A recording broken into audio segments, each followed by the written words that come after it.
আমার স্ত্রী মানে আমার 11 বছরের সংসার যা কিছু আছে ওই নিয়ে অন্য এক ছেলের সাথে পালিয়ে গেছে।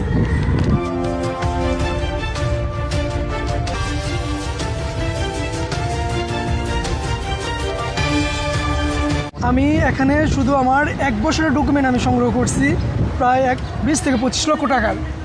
এছাড়া আমার আরও 10 বছরের সম্পদের হিসাব বাকি আছে ওর কাছে। ওর সম্পূর্ণ টাকা ওর কাছে, ওর নগদ ছিল আমার ক্যাশ, আর স্বর্ণ অলঙ্কার 10 ভরি প্লাস সবগুলো ওর কাছে ছিল। জি, যেহেতু আমি 3 বছর রিলেশন করে বিয়ে করছি, আমার স্ত্রীর প্রতি আমার একটা আত্মবিশ্বাস ছিল, তার কারণে আমি সম্পূর্ণ সব টাকা ওর অ্যাকাউন্টে জমা করছি। আমাদের 11 বছরের সংসার। জি, আমার একটা ছেলে আছে 9 বছর বয়স, জুবাইয়ের নাম। জি, ও হচ্ছে ওর ছেলের বাড়ি ভরিসং, সাদিকপুর না সম্ভবত সাদিকপুর। ছেলের নাম শেফাউল্লাহ মিশু। ওর সাথে চলে গেছে। জি, আমি একবারে শিওর। জি, আমি খবর নিয়েছি ওই এলাকার মেম্বারের সাথে, ওর মেম্বারের পাশের বাড়ি ওই ছেলের বাড়ি। ওরা যোগাযোগ করতে, কথা বলতে বলছে, ওরা সব সত্যতা আমাকে বলছে। প্রায় 1.5 মাস। জি, আমার বাড়িতে থাকতো কিন্তু আমাকে বুঝতে দেয় নাই যেন ওরা ওই আমাকে ফালিয়ে বা অন্য জায়গায় গিয়ে সংসার করতেছে।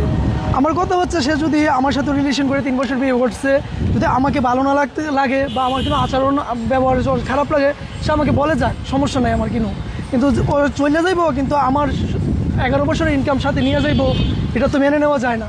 তাই আমি আইনের প্রতি শ্রদ্ধা রেখে আমি কুমিল্লা কোর্টের মাঝে মামলা করছি। ইনশাল্লাহ আমি আশাবাদী আমি সঠিক বিচারটা পাবো। হ্যাঁ, ওই প্রত্যেক দিনই মানে চাইতো, যখন কিছুদিন বলতো বাবার বাড়িতে যাই, বাবার বাড়ির কথা বলে বাবার বাড়িতে যাইতো, আবার কিছু সময় হলে বলতো ডাক্তারের কাছে যাইতে। ডাক্তারের কথা বলে রাতের 10টা 11টা 12টা দিয়ে বাড়িতে ফিরতো।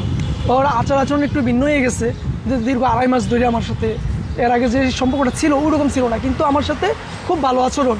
যা লাস্ট আমার থেকে সর্বশেষ যতটুকু সম্পদ আছে এটাও যদি নিতে পারে, এরকমভাবে হয় আমার সাথে অভিনয়গুলো করে গেছে দিনের পর দিন। আর পরবর্তীতে আমি কিছু একটু বয়স পাইছি, বয়সের মাঝে আমি যা দেখলাম যা শুনলামও, সে মানে এমন বাজে, মানে আমার সন্তানকে সে এমন কোনো মুহূর্তে ছিল আমার সন্তানটাকেও মেরে ফেলতে পারতো, এমন এক পরিস্থিতিতে চলে গেছে, কিন্তু বুঝতে দেয় নাই কাউরে এই অবস্থা। আর আমি যখন ডক্টরের ডকুমেন্টগুলো চাইতাম, ধরো কোন ডক্টরের কাছে গেছো, কী আসল বিষয়, তখন আমার সাথে একটু রাগারাগি করে হয়তো মোবাইল ব্লক করে দিত, কিছু করে রাখতো।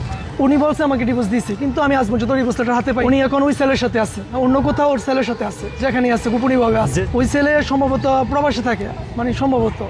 আবার ওর বয়সে শুনছি আমি গেলে ওই ছেলে বিদেশে যাবে, ওর বয়সের থেকে আমি শুনছি, কিন্তু আমি কনফার্ম না, কিন্তু সম্ভাবনা ছেলে বিদেশি থাকতো। কষ্টটাই ভাই ওর কাছে রয়ে গেল। ওর যদি আমাকে ভালো না লাগতো বা আমার কোনো আচার আচরণে বা কিছু না হতো, হয়তো আমাকে রিলেশন করে বিয়ে করছে।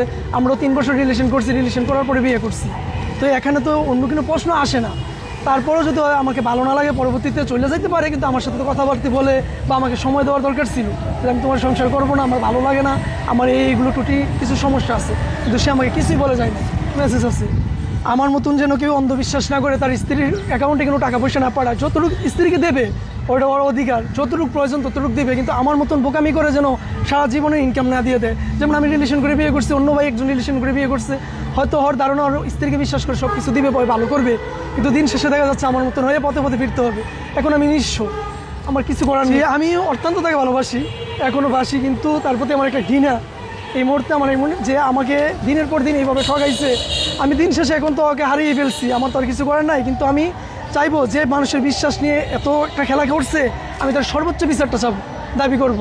সে আমাকে তো দুনিয়াতে মাইরা গেছে, আমার ছেলেটাকে শেষ করে দিয়ে গেছে। আমার ছেলের ভবিষ্যৎটা কী হবে? আমি নয় নতুন করে একটা জীবন গড়ে নিলামও, বাঁধলাম, তো আমার ছেলেটা কোথায় পাবে তার মা, কোথায় পাবে তার আগের সেই বাবার স্নেহ ভালোবাসাটা?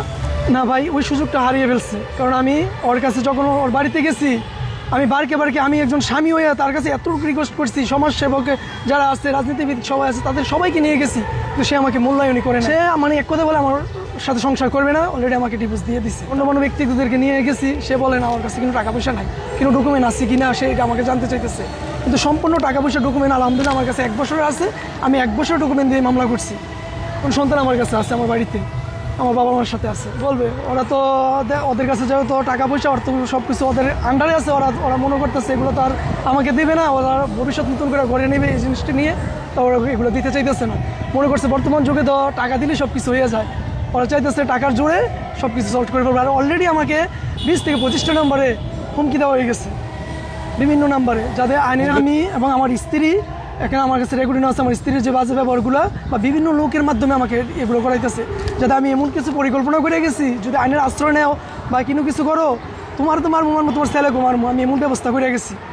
আর এটা নিয়ে যদি আমি সামনে না আলমগীর মুরাদনগর থানা আমার বাড়ি, করকুটিয়া গ্রাম আমার। আমি পাশের গ্রামে বিয়ে করছি, গ্রামের নাম ঘোড়াশাল, খালেক মাস্টারের বাড়ি বলে, আমার স্ত্রীর নাম তানিয়া, জেলা কুমিল্লা।